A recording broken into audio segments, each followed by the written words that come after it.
모든 것이 힘들고 어려운 이때에 우리 주님의 탄생이 온 세상 모든 사람들에게 희망을 주고 용기를 줄 수 있기를 바랍니다. 성탄절은 우리 인간을 구원하시기 위해서 이 땅에 오신 하나님의 아들 예수 그리스도의 탄생을 기념하는 절기입니다. 오늘은 이 땅에 아기 예수님의 탄생으로 인간의 죄악의 문제, 구원의 문제, 영생의 문제가 모두 해결되는 역사적인 날입니다. 그러므로 모든 인생은 예수님의 탄생을 진심으로 축하하고 감사해야 하는 것입니다. 그리고 예수님을 간절히 사모하고 영접해야 하는 것입니다. 예수님이 탄생하시던 베들레헴 근처에 밤에 밖에서 양떼를 지키고 있던 목자들이 있었습니다. 목자들이 각자 자기 양떼를 지키고 있었는데 갑자기 주의 사자가 목자들 곁에 서고 주의 영광이 목자들을 두루 비추는 것입니다. 여기서 주의 사자는 천사를 말합니다. 천사들이 와서 주의 영광을 비췄다는 말은 이 모든 일은 하나님께서 영광 가운데 주권적으로 행하신 일이라는 것입니다. 목자들은 갑자기 천사가 나타나 하늘에 절대적인 빛을 비추니까 이게 무슨 일인가 하고 깜짝 놀랐습니다. 그들은 자신들을 압도하는 주의 영광 때문에 너무 두렵고 무서웠습니다. 본문은 목자들이 크게 무서워했다고 했습니다. 아마도 그들은 사시나무 떨듯이 벌벌벌 떨었을 것입니다. 얼마나 이들이 두렵고 무서워했는지 천사들이 하는 첫 마디가 두려워하지 말라는 것이었습니다. 그리고 천사들이 주님의 탄생의 기쁜 소식을 전해 줍니다. 천사들은 보라, 내가 온 백성에게 비칠 큰 기쁨의 좋은 소식을 너희에게 전하노라고 하면서 오늘 다윗의 동네에 너희를 위하여 구주가 나섰으니 곧 그리스도 주신이라고 했습니다. 여러분, 복음에는 항상 그 증거가 따르는 법입니다. 복음에는 항상 증거가 나타나고 체험이 나타나고 능력이 나타나고 기적이 나타나는 것입니다. 천사들은 그 증거로 너희가 가서 강보에 쌓여 그 위에 누인 아기를 보게 되리니 이것이 너희에게 표적이니라고 했습니다. 강보에 쌓여 그 위에 누워 있는 아기 예수님이 이 세상에 온 백성들에게 미칠 큰 기쁨의 좋은 소식, 즉 확실한 복음의 증거라는 말입니다. 사랑하는 여러분, 하나님께서는 타락했을 때부터 인간에게 메시아 예수 그리스도에 대한 예언의 말씀을 주셨습니다. 하나님께서는 예수 그리스도는 남자의 혈통, 남자의 씨가 아닌 여인의 후손으로 오신다고 하셨습니다. 즉 동정녀인, 처녀의 후손 처녀가 잉태하여 아들을 낳을 것이라고 하셨습니다. 또 이새의 줄기에서 한 싹이 나서 결실을 할 것이라고 하셨습니다. 즉 다윗의 후손으로 오신다고 하셨습니다. 전능하신 하나님이 아기의 몸으로 오신다고 하셨습니다. 이는 한 아기가 우리에게 낳고 한 아들을 우리에게 주신 바 되었는데 그의 어깨에는 정사를 메었고 그의 이름은 기묘자라 모사라 전능하신 하나님이라 영존하시는 아버지라 평강의 왕이라고 하셨습니다. 즉 전능하신 하나님이 인간 아기의 몸을 입고 오신다고 하셨습니다. 그러므로 모든 증거 중에 증거가 아기 예수님이 가장 큰 증거인 줄로 믿습니다. 모든 증거 중에 예수님이 가장 확실한 증거인 줄로 믿습니다. 바로 오늘 너희가 강보에 쌓인 그 아기를 보면 이것이 늘 하나님께서 예언하셨던 메시아에 대한 하나님의 표적이라고 했습니다. 지금까지 본문 내용을 간략하게 정리하면 밤에 들에서 양떼를 지키던 목자들에게 갑자기 주의 천사가 곁에 서더니 주의 영광이 비추었습니다. 그 광경에 목자들은 너무나 무서워 떨고 있는데 천사들로부터 너희를 위하여 구주가 나섰으니 곧 그리스도 주신이라는 말씀이 들려왔습니다. 곧 그 표적이 무엇인지 알게 되었고 그런 놀라운 광경이 벌어지고 있었는데 천사의 말이 끝나기도 무섭게 이번에는 갑자기 목자들의 눈앞에 수많은 하늘의 천군이 나타난 것입니다. 그리고 천군이 그 천사와 함께 하나님을 찬송하는 것입니다. 본문은 무엇보다 천사들이 찬송하는데 먼저 천군이 그들과 함께 있었다고 말하고 있습니다. 그러면 여러분, 왜 천사들만 있어도 되고 천사들만 찬양을 해도 충분할 것 같은데 왜 천군이 나타나야 했을까요? 그것도 적은 수의 천군이 아니라 수많은 천군이 나타났을까요? 그리고 혹시 천군이 나타난다 해도 먼저 찬송하는 천사들, 그 다음에 천군이 나타나도 될 것 같은데 왜 천사들보다 먼저 천군이 나타나서 천군이 그 천사들과 함께 하나님을 찬송했다고 말하고 있을까요? 여러분, 천군은 하늘의 군대, 즉 하늘의 군사를 말합니다. 천사들 중에서도 군대 천사를 말하는 것입니다. 이것은 수많은 천군이 천사들을 보호했다는 말입니다. 그러면 왜 천사들이 천군의 보호 아래서 찬송을 해야만 했을까요? 이것은 한마디로 주님의 탄생은 영적 전쟁이었다는 말입니다. 다시 말해서 천군이 나타나야 했을 정도로 예수 그리스도의 탄생을 방해하는 강력한 방해 세력이 있었다는 말입니다. 여러분, 그 방해꾼이 누구겠습니까?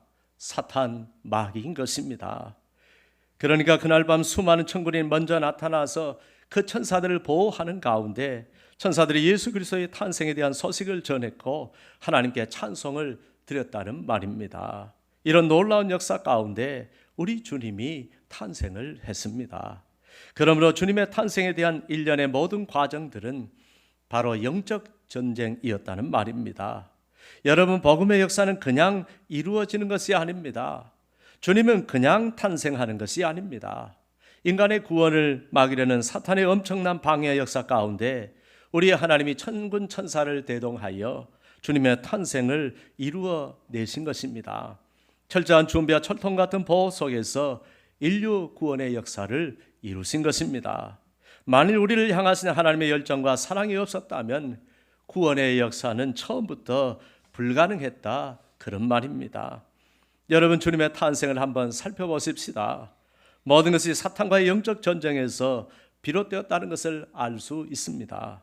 하나님의 아들 이 메시아 예수님이 오시는데 마귀가 가만히 있었을까요? 가만히 있을 리가 없습니다. 그래서 모든 것을 방해합니다. 모든 사람들에게 역사합니다. 여러분 아시다시피 주님은 탄생할 곳을 찾지 못해서 가장 누추하고 불결한 마구간에서 탄생했습니다. 왜 주님은 많고 많은 곳 중에서 마구간에서 태어날 수밖에 없었을까요? 모든 여관방 주인들이 거부했기 때문입니다. 또한 먼저 방을 잡았던 사람들도 만삭의 마리아를 보고도 모두가 외면했기 때문입니다. 보통 산모를 보면 양보할 것 같은데 왜 단 한 사람도 예외 없이 싸늘하게 다 외면했을까요? 여러분, 주님이 영혼을 구원하러 오시는 길에 과연 그 뒤에 누가 역사했겠습니까? 죄인들 뒤에서 누가 역사했겠습니까?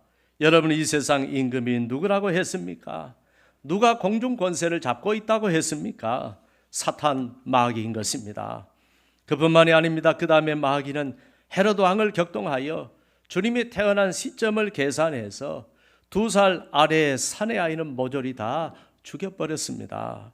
여러분, 사람을 죽이고 무엇보다 천사 같은 갓난 아기들을 모조리 죽이는 악행을 누가 저지를 수가 있겠습니까? 제정신으로는 할 수 없는 일입니다. 그것도 그 아기들은 자기 국민입니다. 아무런 힘도 없는 갓난 아기들입니다. 유대인 입장에서 그들은 하나님의 백성입니다. 하나님을 믿고 있습니다. 하나님이 보고 있습니다. 그런 믿음 정도는 있는 나라입니다. 그런데도 죽이는 것입니다. 특별히 그가 죽이려고 하는 아기가 누구입니까? 하나님의 아들 예수 그리스도입니다. 장차 인간을 구원하고 마귀를 멸할 자입니다. 그러니 마귀가 가만히 있겠습니까?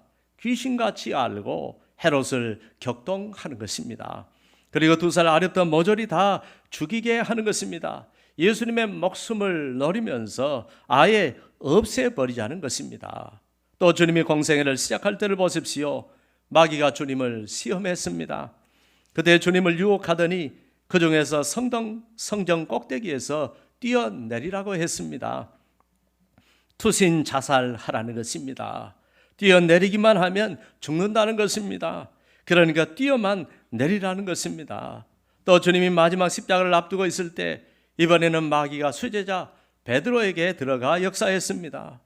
이 방법이 안 되니까 조금 뒤에는 가룟 유다에게도 들어가더니 가룟 유다를 아예 장악해 버렸습니다. 그리고 예수님을 팔게 한 것입니다. 십자가에 달려 돌아가실 때에는 한 강도를 통해서까지 내려오라고 충동을 했습니다. 이 모든 것을 볼 때 마귀가 예수님이 태어날 때 가만히 있을 리가 없었던 것입니다. 이 모든 사탄의 역사를 알고 주님이 탄생하실 때 천군이 나타난 것입니다. 하나님이 천군을 보내신 것입니다. 수많은 천군이 아기 예수님을 보호한 것입니다. 그래서 그날 수많은 천군이 천사들의 찬송도 보호하고 목자들도 보호하고 마리아도 보호하고 아기 예수님도 보호한 것입니다. 여러분, 유대 나라의 마국간이 우리나라 마국간보다는 깨끗하다고 해도 그래도 마국간은 마국간입니다. 짐승이 사는 것이에요. 그런데 2000년 전에 갓난아기가 거기서 태어나야 하는 것입니다. 만일 병균이라도 옮기면 어떻게 될까요? 산모도 위험하고 아기도 위험한 것입니다. 만일 그런 불결한 것을 통해서 마귀가 역사하면 큰일 나는 것입니다. 말구육간이 따뜻할 리도 없고 아기를 낳기에는 위험한 것임에는 틀림이 없습니다. 그러므로 하나님께서는 천군을 보내시는 것입니다. 마귀의 역사를 모두 막아내는 것입니다. 오늘 전해주는 탄생의 소식부터 보호하는 것입니다. 천사들의 찬송부터 보호하는 것입니다. 우리를 위하여 영적 전쟁의 치열한 싸움터에 천군을 보내어 인간의 희망인 아기 예수님을 보호하시고 지켜주신 것입니다. 우리를 구원하시기 위하여 힘써 일하신 만극하신 우리 하나님 아버지께 감사와 찬송과 영광을 돌리시기를 바랍니다. 사랑하는 여러분, 그날 밤 천군의 보호를 받으며 하나님을 찬송한 천사들의 합창 소리를 들어보십시다. 천사들의 찬송 소리를 들어보니까 지극히 높은 곳에서는 하나님께 영광이요, 땅에서는 하나님이 기뻐하심을 입은 사람들 중에 평화로다라고 했습니다. 천사들의 찬송 소리가 무슨 뜻일까요? 그동안 이 땅에는 하나님께 드리는 진정한 영광은 없었다는 것입니다. 그런데 아기 예수님의 탄생으로 진정으로 하나님께서 기뻐하시고 진정으로 영광을 받으셨다는 말입니다. 또한 그동안 이 땅에 사는 사람들에게는 참된 평화가 없었다는 것입니다. 이 세상에 있는 그 어떤 인생에게도, 그 어떤 죄인에게도, 그 어떤 개인에게도, 그 어떤 국가와 민족에게도 진정한 평안, 참된 평안, 참 평화가 없었다는 것입니다. 인간과 인간 사이에 평화도 없었고 무엇보다 하나님과 인간 사이에 평화도 없었다는 말입니다. 그런데 아기 예수님이 탄생하심으로 하나님과 인간 사이에 참된 평화가 넘치게 되었고 인간과 인간 사이에도 그 평화가 가능해졌다는 말입니다. 주님은 평강의 왕이라고 하셨습니다. 하나님과 우리 사이에 화평이 되신다고 하셨습니다. 내가 참 평안을 너에게 끼친다고 하셨습니다. 내가 주는 평안은 이 세상이 줄 수 없는 평안이라고 하셨습니다. 주님이 주시는 평안은 하나님 아버지가 주시는 평안, 위로부터 부어주시는 평안, 하나님의 나라에서나 맛볼 수 있는 평안, 참 평안인 것입니다. 참 평안은 오직 예수 그리스도가 주시는 것입니다. 사랑하는 여러분, 하나님과 평화하고 싶습니까? 그러면 여러분과 하나님 사이의 평화의 왕 예수님을 모시고 사시기를 바랍니다. 여러분의 가정 속에 참된 평화가 있기를 원하십니까? 그러면 여러분 가정의 중심에 예수님을 모시고 사시기를 바랍니다. 형제와 이웃과 사람들 사이에 참 평화를 원하십니까? 그 사이에 예수님을 모시고 사시기를 바랍니다. 참된 평화의 관계가 이루어질 줄로 믿습니다. 여러분 개인의 삶 속에도 참 평화를 원하십니까? 무엇보다 여러분의 심령이 참된 평안 속에 거하기를 원하십니까? 그러면 여러분 심령 가운데 참된 평안을 주시는 평안의 주님, 평화의 주님 예수님을 모시고 사시기를 바랍니다. 모든 곳에서 평화의 왕이신 주님을 모시고 살아가심으로 주님이 위로부터 부어주시는 참된 평안을 누리시며 살아가시기를 바랍니다. 사랑하는 여러분, 아기 예수님의 탄생으로 천군이 천사와 함께 하나님께 영광을 돌리며 이 세상의 평안을 선포했던 것처럼 예수 그리스도를 보내주신 하나님 아버지께 감사하며 그를 영원토록 영화롭게 하며 사시기를 바랍니다. 그리고 하나님과 인간 사이에 평안을 이루시고 무엇보다도 하나님과 죄인들 사이에 평화의 관계를 이루어 주신 주님의 은혜에 감사하면서 모든 사람들과 더불어 평화하라는 주님의 말씀에 순종하며 평화를 이루며 살아가십시다. 원수 맺고 있는 사람이 있습니까? 불화하고 온 사이가 있습니까? 작은 싸움이라도 싸우고 온 사이가 있습니까? 아니면 누구 때문에 속상하거나 마음이 너무 아파서 내 마음의 평안을 잃어버리신 분은 없습니까? 주님의 탄생의 의미를 생각하며 조금씩 노력해 보시기를 바랍니다. 만일 당장은 불가능하다면 평화의 주님 앞에 날마다 엎드려 기도하면서 내 아픈 가슴 주님께 드리고 주님의 평안을 달라고 기도해 보시기를 바랍니다. 그리고 나를 가슴 아프게 한 그 사람을 먼저 마음으로부터 용서할 수 있는 힘을 달라고 기도하시고 평화의 삶을 시작해 보시기를 바랍니다. 평화를 위해 노력해 보시기를 바랍니다. 그런 평화의 주님께서 여러분의 심령 속에 찾아오셔서 여러분의 아픈 가슴을 따뜻한 손으로 어루만져 주시고 평화할 수 있는 마음도 주시고 여러분의 마음을 이 세상이 줄 수 없는 하나님의 평안으로 가득 채워주실 줄로 믿습니다. 예수 그리스도의 탄생을 통하여 주님의 평안을 회복하시는 주의 성도들이 되시기를 주님의 이름으로 축원합니다. 기도하겠습니다. 하나님 아버지, 은혜 감사합니다. 천국과 천사들의 그 찬송 소리를 우리가 생각해 보면서 왜 하나님께서 천군을 보내셔서 예수 그리스도의 탄생을 지키셨는지 우리에게 깨닫게 해주시니 감사합니다. 하나님 아버지, 우리를 구원하시기 위한 하나님의 열심과 그 사랑은 우리가 평생을 갚아도 갚을 길이 없는 만극하신 사랑인 줄로 믿습니다. 낮고 천한 곳, 너무나 불결하고 위험한 곳으로 자신의 생명을 걸고 이 땅에 오신 우리 주 예수 그리스도의 사랑을 생각하면 우리는 주님의 사랑 앞에 고개를 숙일 수밖에 없습니다. 주님이 평화의 왕으로 오셨다 하여 사오니 우리가 그동안 평화하지 못하고 불화했던 것, 하나 되지 못한 것, 나눠지고 갈라졌던 우리의 마음들이 오늘 하나로 회복되고 주님의 평화가 우리의 심령 속에, 주님의 평안이 우리의 가정 속에, 우리 교회 속에, 이 나라의 민족 속에 넘치게 하여 주옵소서. 예수님의 이름으로 기도합니다. 아멘.